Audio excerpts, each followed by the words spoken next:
Hey, what's up? It's Kit. Today we're rigging a VB for a while, and we're gonna be using this hook. So it's a Gamakatsu, and this is our assist cord. All right, so let's get to it. Now, first thing is we are going to have to put a core on both ends because this jig kind of moves erratically and needs a bit of fluorocarbon just so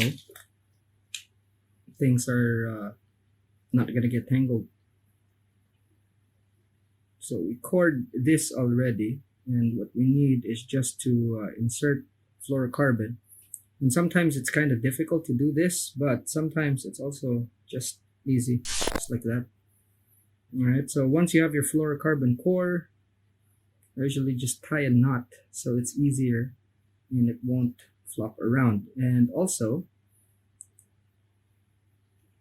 even if we're tying with eyed hooks, what's going to happen is, actually, you know what, so that we save the fluorocarbon, okay, because we could use that for the end.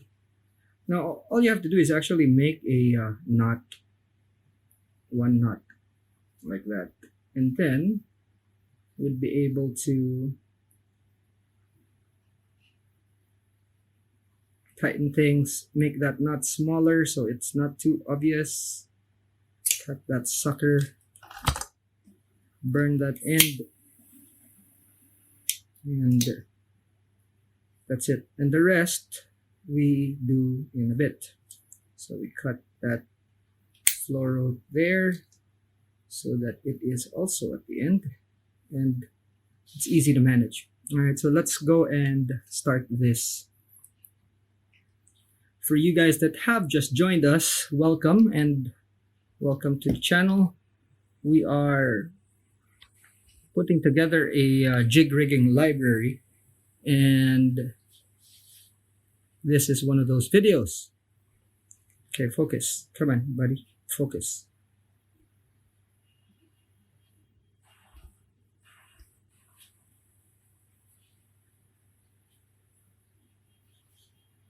There we go. All right, so this is the first one, obviously. Now, we always start with the thread base. So yeah, if as I was saying, this channel talks about the hows and whys of fishing. We cover everything from big game, ultralight, everything in the middle, including fly fishing. And today we are adding another jig to our jig rigging library, which is the VB from Deepliner, one of their very effective jigs. Okay, then again, I have become an advocate for tying like this. It is easy, it is fast, and more importantly, it works. So none of the fancy smanchy stuff. We are doing this, and I have been doing this for about 2 years before I actually started showing people this. And in those 2 years, I've never had a failure on this. So that much I can say is pretty good. Even in the start of this, when I first saw that, hey, I could do this, I didn't have doubts that it would work. This knot here gives you, it's a security that it's not going to go anywhere. But see, the thing is, the benefit of having this knot and the way it's rigged is just so numerous that after a while I just go like, wow, this is the way to go, because it's fast, it's easy, and it's effective. Very effective. You save a lot of time doing this. Now, here's the thing. You can't see when you do this, you have to make the knot after putting the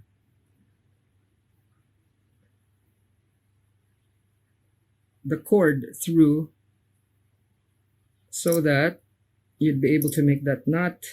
Sometimes you just forget. Have to cinch it down so that it is as low profile as possible. You burn it, okay? Sometimes it actually passes through. Great. So this one has a big eye. Some eyes you don't, so it's best to do that. Now, put a thread base, of course.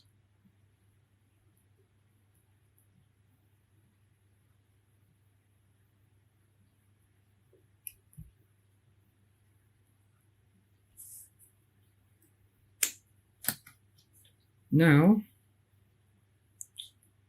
pass that through, just so it's easier to work with. You go like that.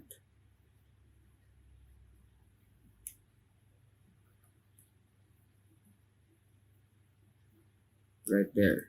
Okay, so now kind of easy to work with this because out of the way, and the point is the tip is pointing down, so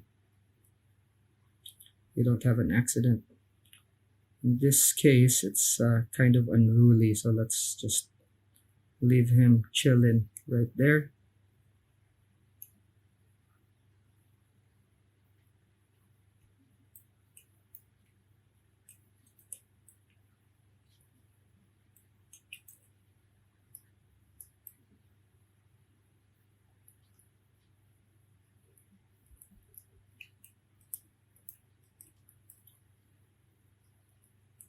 Normally takes you a really long time to just get things done with this because of the knots or the special stuff you actually have to go through, you know, the knots, the binding. But this just goes so fast and very little time wasted.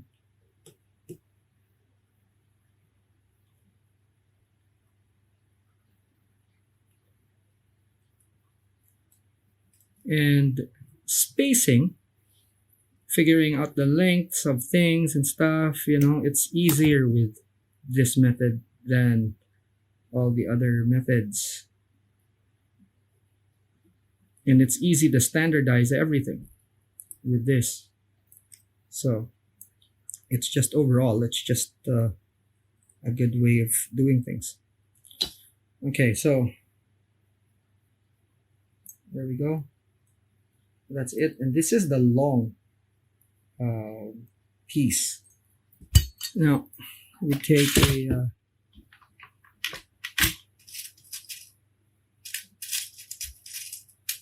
two solid rings.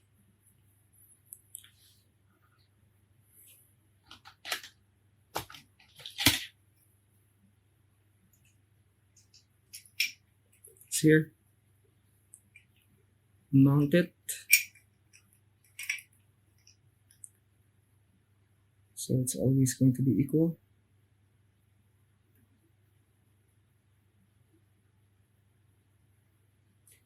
Take our ring, like so.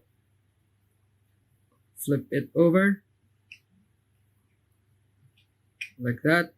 Okay. And then there's a tag there. Okay, let me show you. Okay. And we make that as big as we can, so that it's easy for us to twist and push it over the loop or the solid ring. Okay, and you make this right there. You can see.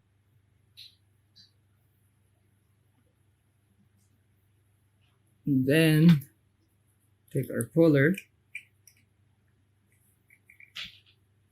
pull, and we snug it tight. And once you snug it together, you take one hook, pull so that it's tight, then apply the same amount of pressure the other one so it is the same, and the length, more importantly, is the same length. And you do it again.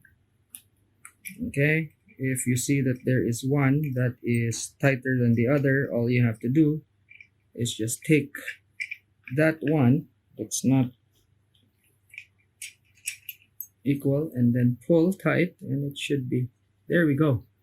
Now you can, if you want, you can put bindings on these right here, but we should be all right. Okay, that's your back hook right there. Now all we have to do is just do the front, and it is a shorter one.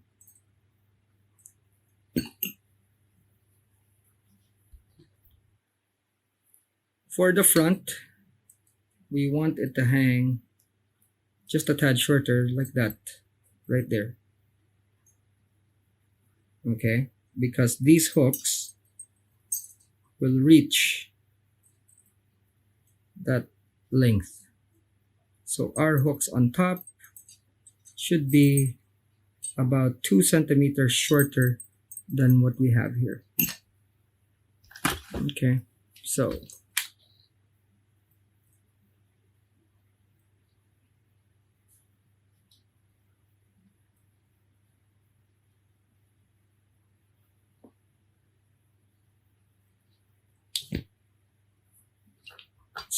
how we measure is we take the jig and we do about 2/3 of the length, like that. Okay, 2/3.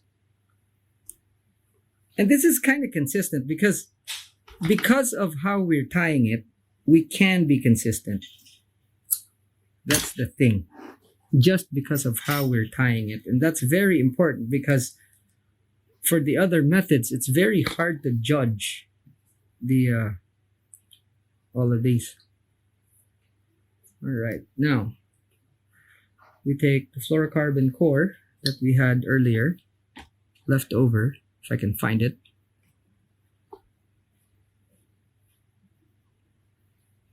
All right.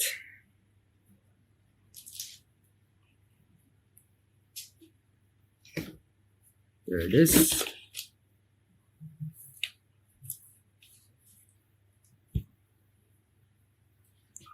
Insert it. And like I said, it was long enough. And then we tie a knot at the very end, just like we did in the last one. And with this, we have to be very conservative because we cut off a short piece. So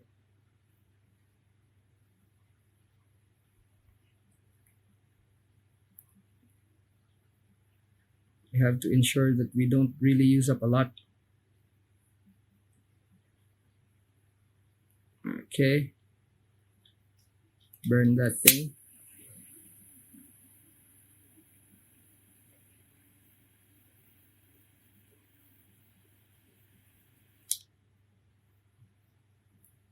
And we have our knot, and we do the same thing here.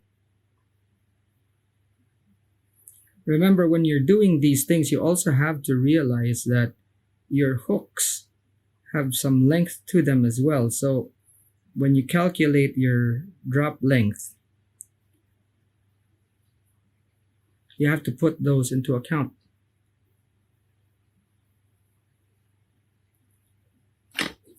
Okay.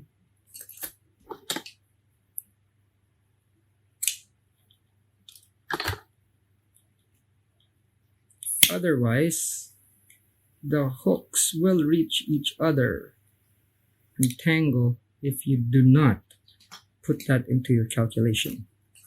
That is important. Okay, so again, that thread base,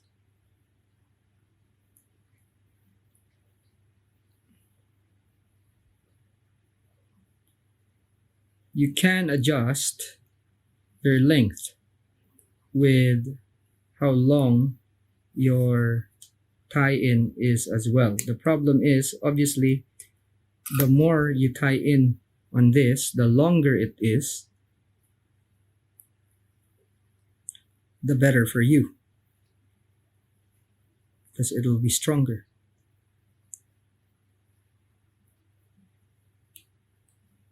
Okay.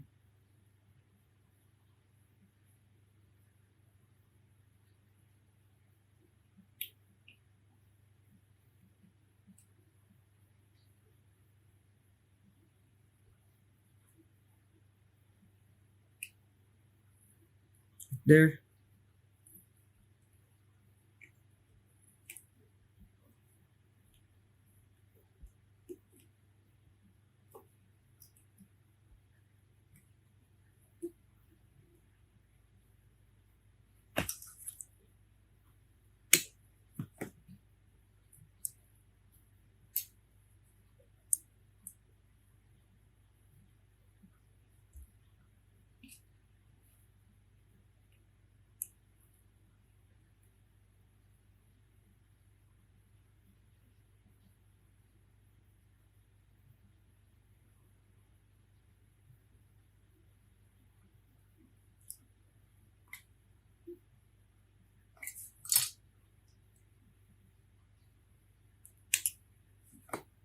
Now,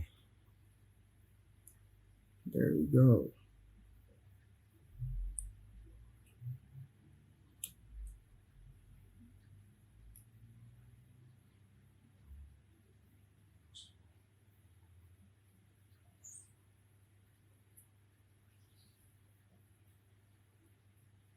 Okay, in a bid to keep that guy right there behaving. Alright, so we've done that.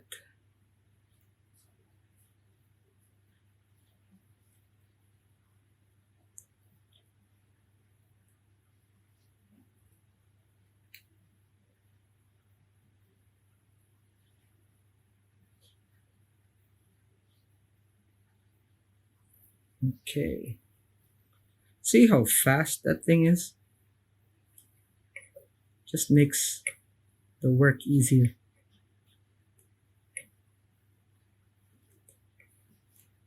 Okay. That cinch down, cut, and now we are ready to put our solid rings. Okay. So for this one, since it's short and it's going to be very difficult to double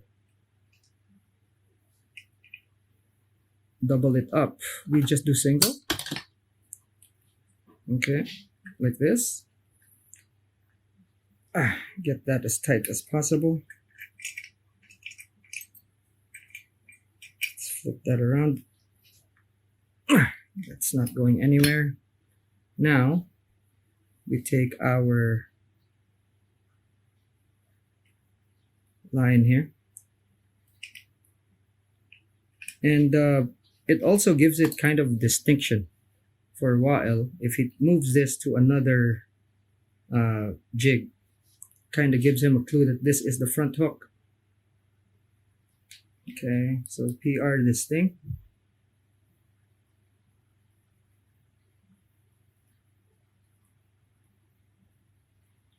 Make sure it's nice and tight. No gaps. and clean. So then that.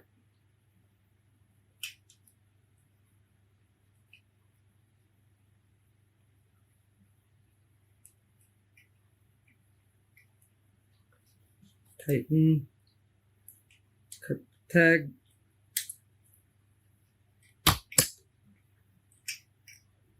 cut the other tag right here. And because there's stuff sticking out right there, take the lighter, boom, boom, that's it. So now let's see how it looks like on the jig. Let's take 2 split rings.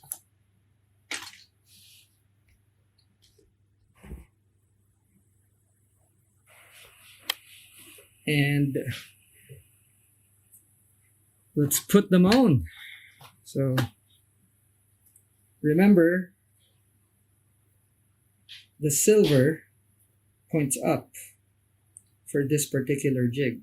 If you don't rig it like that, if you put the hooks here, it's gonna flip over, and while it's swimming, your hooks are gonna be on the wrong side because it will go like that, and you don't want your hooks here. For this particular one, it actually flips over. When you drop it, it flips over to the silver part, and this is what swims. Some brands are very consistent, some brands, no, not so much. I don't know if that's the intention or it's a byproduct of the melting process, but you have to pay attention to these things, otherwise they contribute to tangles actually and missing fish, because if your hooks are on the side facing the surface, the hookup ratio is actually quite high. So there we go, back hook. And I believe this is the last of what he requested, and the rest I'm just gonna do because the jigs are here. So I want to cover as many of the jigs for this series. There we go. Okay, now see if these hooks will reach, and you can see they don't, right there. Now even if we pull this down, the hooks reach each other, but they're not able to tangle with each other right there. So that is very good measuring, and that is a very well rigged jig right there. All right, so questions, reactions, violent reactions, discussions, whatever, drop in the comment section below. I always answer the comments, and that's it for now, I guess. Thanks so much for watching. I'll see you in the next one. Class dismissed.